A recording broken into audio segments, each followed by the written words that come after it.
ఈడు పెద్ద ఎదవా, ఈడు పెద్ద ఎదవా, ఆడు ఈడికంటా పెద్ద ఎదవా.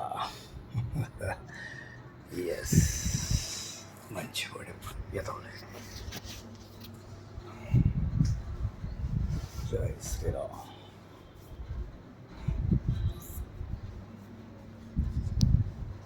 గురువే సర్వలోకానాం భిషజే సర్వరోగిణాం నిధయే సర్వవిద్యా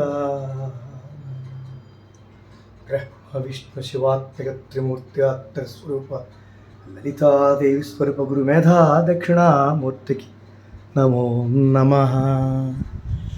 నిజంగా చెప్తున్నా, ఈ సందర్భంలో నిజంగా నేను దైవాన్ని చూశాను. ఎస్, అందరికీ కనపడాడు. బికాస్ ఆఫ్ చిన్న ఉదాహరణ కూడా చెప్తాను తర్వాత. దీని తర్వాత నేను నా తల్లిగారి సేవలో ఉండి, అంటే డిపెండబుల్ పర్సన్, అంటే ఆవిడ పని అన్నీ చేసుకుంటే నో ప్రాబ్లం. బట్ అయినా ఒక మనిషి ఉండాలి. కొంచెం లైట్ మెమరీ లాస్. పాప నా బండి మీద పడిపోయింది. నా పెళ్లి సంబంధం గురించి వెళ్తుంటే ఓకే, మంచి ఫిట్ బాడీ ఆవిడది, మంచి ఆరోగ్యవంతుడు. మా అమ్మ మా నాన్నగారు అదే బ్లడ్ మాది. ఓకే, అయితే జపం నేను నా తల్లిగారి సేవ చేసుకుని నేను దేవుడి దగ్గరికి వెళ్తాను జపానికి. అంతవరకు చేయను. ఎర్లీ మార్నింగ్ అని ఆవిడకి అన్నీ దగ్గర నుంచి చేసుకుంటూ అలా 12-1 గంటకి జపం చేసుకుంటున్నాను. అంతవరకు ఏం తిన్నాను. జపం అయితే కానీ ఏం ముట్టుకున్నాను నేను తిన్నాను. తాగితే గంగకి నీళ్ళకి అవుతాను అంతే. అయితే జపంలో చేసుకున్నాను. 1 గంట అయిపోయింది. తల్లిగారు కానీ పెట్టేసిన ఓకే, నాకు రిలాక్స్గా అన్ని దృష్టి పెట్టి చేసుకుంటున్నాను. అయితే తేనె ఆరోగ్యం పెట్టాను. తేనె ఆరోగ్యం పెట్టి ఈ వేలితోనే ఆరోగ్యం పెట్టి స్వీకరించాను. ఆయనకి ఆరోగ్యం పోయిన తర్వాత స్వీకరించాను. మాట లేదు, శ్వాస లేదు, లిప్తో పాటే. ఆ లిప్తో పాటు 2-3-4 లిప్తల పాటలు సౌండ్ లేదు. చచ్చిపోతాను నాకు తెలుసు. గొంతుకు అడ్డపోయింది, గాలి వెళ్ళట్లేదు, లోపలికి రావట్లేదు, వెళ్ళట్లేదు. ఇన్నర్ అండ్ ఎక్స్టర్నల్ అన్ని క్లోజ్, బంద్ అయిపోయి. ఎందుకంటే పలకడుకున్నాను, ప్లస్ అంటే ఆ గొంతు ఆరిపోయింది. ఈ తేనె నుండి స్టక్ అయిపోయింది. మాట లేదు, ఏమీ లేదు. అమ్మకి ఏమవుతుంది ఒకే ఒక ఆలోచన అందులో. అమ్మని ఎవరు చూస్తారు, అమ్మ ఏమైపోతుంది అనే థాట్తో ఒక్కసారి మేధా అధ్యక్షమ్మతి ఫోటో చూశాను నేను. ఇది చెప్తున్నాను, ఒక్కసారి ఆయన చూశాను.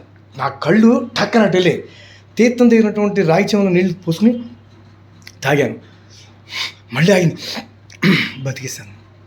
లిప్తో పాటు నాకు ప్రాణభిక్ష, క్షణాల్లో పెట్టిన ప్రాణభిక్ష పెట్టిన వ్యక్తి, శక్తి తండ్రి. నిజంగా సత్యం. నేను నా లైఫ్లో ఒక 2-3 సార్లు ఎదురైంది ఇలాంటి పని కూడా. అందుకని దైవాన్ని విడను. వద్దు నాన్న, ఈ బంధాలకు వెళ్ళదు, ఇవన్నీ మోసాలని చెప్తాడు. అంతే నాకు. నేను ఏదైనా కోరుకుని ఏదైనా తప్పుగా ఆలోచిస్తే నాకు ఇమ్మీడియట్లీ చెప్పేస్తాడు ఆయన. సింటమ్స్ ఇస్తాడు, జాగ్రత్త కొడక, ఈ ట్రాక్ రాని. నేను అందుకని మళ్ళీ ట్రాక్ ఎక్కేస్తాను. అన్ని కోరికలు చంపుకోవాలి. నిజంగా ఇది నేను ఈ సందర్భంలో చాలా గర్వంగా చెప్పుకుంటున్నా. దేవుడు ఉన్నాడు అనటానికి ఉదాహరణ కూడా చెప్తాను నేను. చిన్న ఉదాహరణ, ఎవరికో అన్వయించను.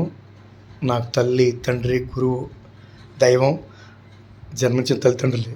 ఆ తర్వాత నాకు ఇండస్ట్రీలో, సినీ ఇండస్ట్రీలో మెగాస్టార్ మా పెద్దన్నయ్య. ఆయన్ని చూడాలంటే, ఆయన ఒకవేళ ఏదైనా అక్కడ రావాలంటే అకేషన్స్ ఎంతమంది హడావుడి ఉంటుంది. చిన్న ఎగ్జాంపుల్, ఎంతమంది హడావుడి ఉంటుంది, ఎన్నో ఇబ్బందులు ఉంటాయి.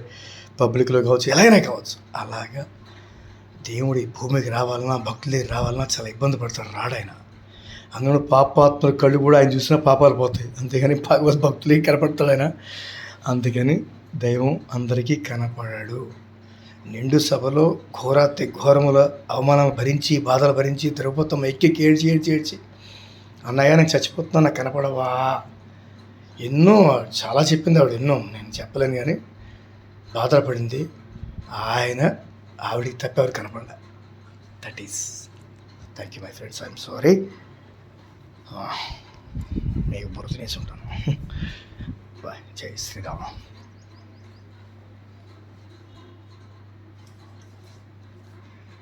వాళ్ళు పెట్టిన భిక్ష. పితృదేవతలు పైన నమ్మాను వాళ్ళ ఆశీస్సులు ఏం చేయాలి. మాతృదేవో భవ, పితృదేవో భవ, ఆచార్య అతిథి దేవో భవ. క్లైమాక్స్ అన్నదాత నా తండ్రి సుఖీ భవ. లవ్ యూ అన్నయ్య. జై శ్రీరామ్.